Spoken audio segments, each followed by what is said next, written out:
pasangan Ridho ini siap menghadirkan 1 juta lapangan pekerjaan, kan? Ya, kawan-kawan, tema hari ini bersama komunitas ekonomi kreatif UMKM, kan?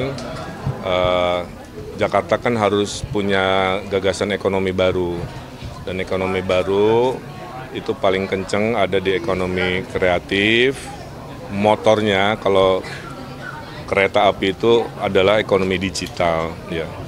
Ekonomi digital kita dengan penduduk sebesar ini masih kalah banyak dengan negara-negara lain.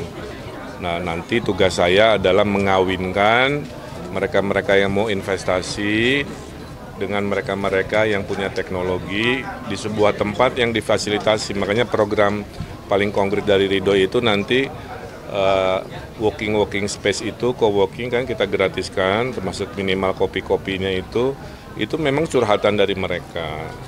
Kemudian lapangan pekerjaan dari konsep makro sampai konsep padat karya, pasangan Ridho ini siap menghadirkan 1 juta lapangan pekerjaan, kan? Pengangguran kan 350.000 ya, dalam 5 tahun 1 juta lapangan pekerjaan baru, mudah-mudahan bisa diserap oleh warga Jakarta. Yang ketiganya, Gen Z ini kalau kena PHK, kita kan ada allowance ya, selama 3 bulan, agar mereka bisa hidup, survive, sebelum mereka dapat kerja lagi. Kalau itu masih bikin stres juga, ada apps dan mobil curhat, tempat cerita.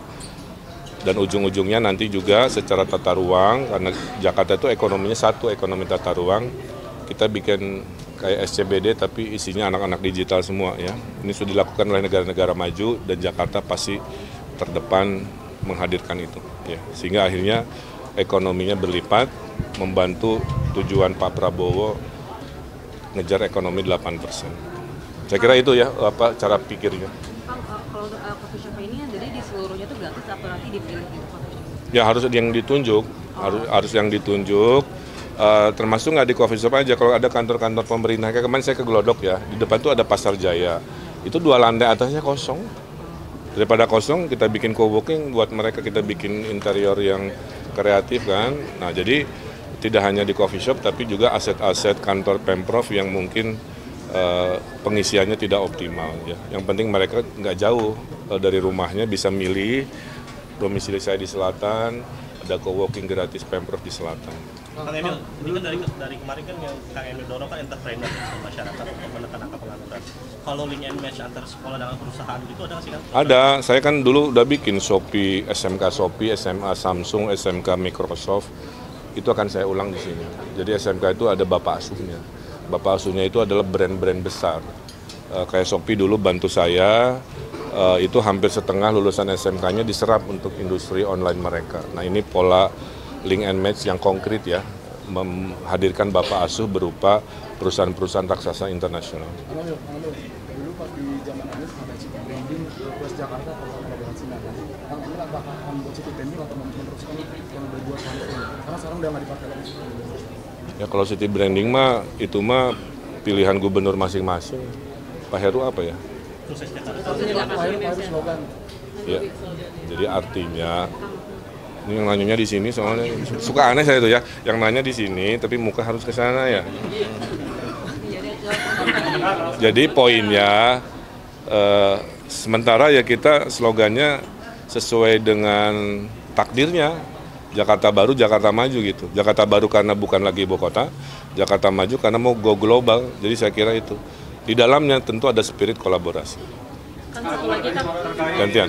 Survei LSI kan yang diseret oleh nomor 3 kan. Mending dibahas survei poll tracking. Hari ini kita menang poll tracking. Udah itu aja. Kita menang poll tracking. Udah ngeliput poll tracking belum? Nggak, saya tanya udah ngeliput belum? Ya udah, itu dulu soalnya nanti nggak relevan jawabannya. Infrastruktur yang terintegrasi yang bisa dijalankan di Jakarta seperti apa sih? Contoh kemarin saya ketemu sama pengurus MRT.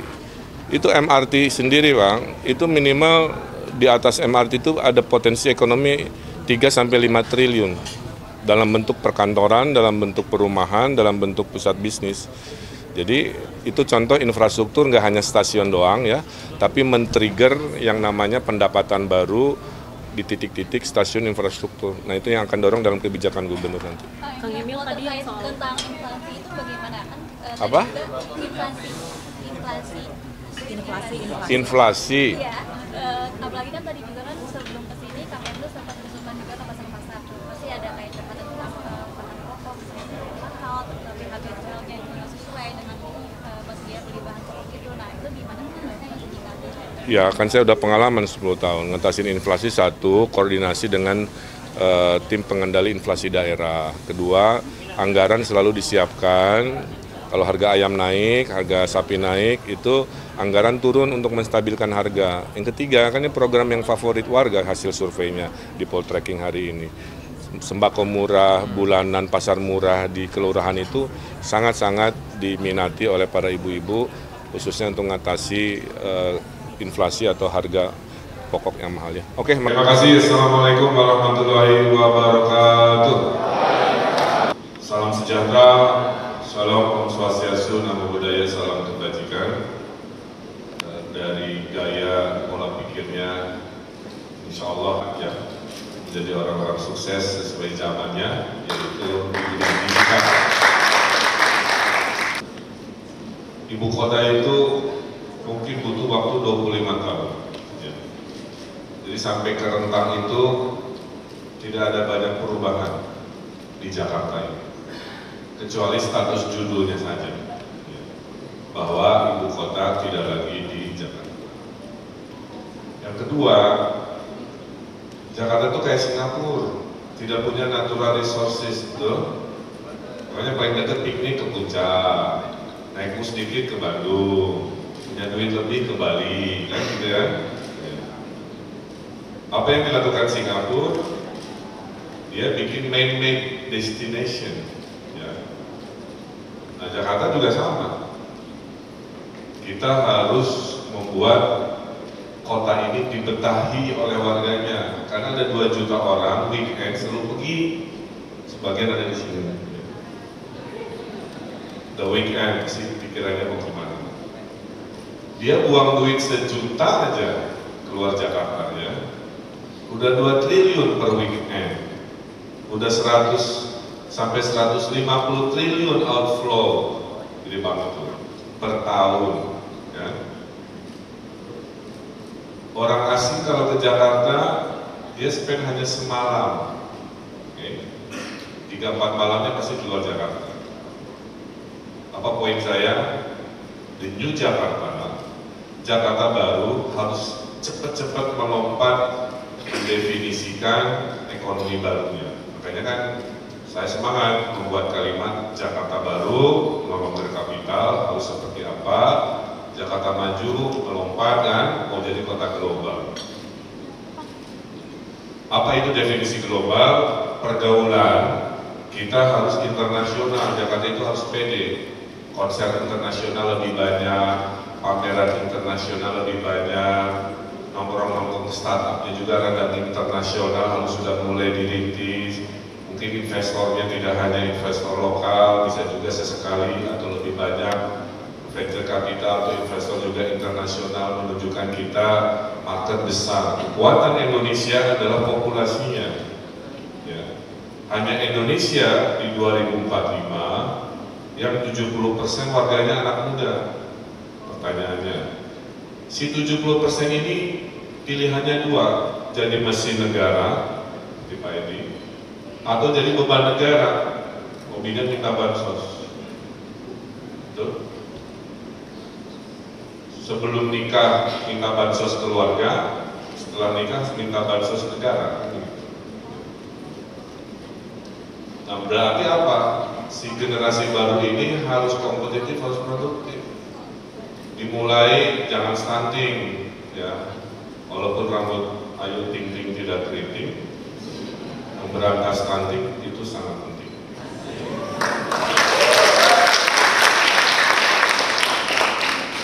Makanya makan bergizi ini dipuji oleh orang asing. Saya ketemu beberapa orang bule. Ridwan, your president project investing to the brain of the next generation is important.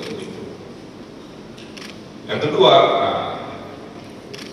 ekonomi Jakarta menjadi 3 dalam imajinasi saya. 1, trade dan services, okay. Makanya saya visinya membangun CBD baru. ya. Tidak hanya di pusat kota, CBD di utara di Ancol, CBD di Kelapa Gading, CBD di selatan, CBD di barat, dan lain sebagainya. Dan mimpi saya, sedang saya hitung, salah satu CBD-nya itu nanti tenannya hanya untuk startup dan digital bisnis aja, ya, insya Allah ada. Dan saya akan biar setelah nongkrong-nongkrong di kafe, mereka punya kantor dan komunitas, satu kolam, satu frekuensi, ketemu di bawah, langsung nyetrum, punya gagasan baru, kan begitu. Kalau mau pintar, bergaul dengan orang-orang pintar, pasti ke bawah pintar, betul?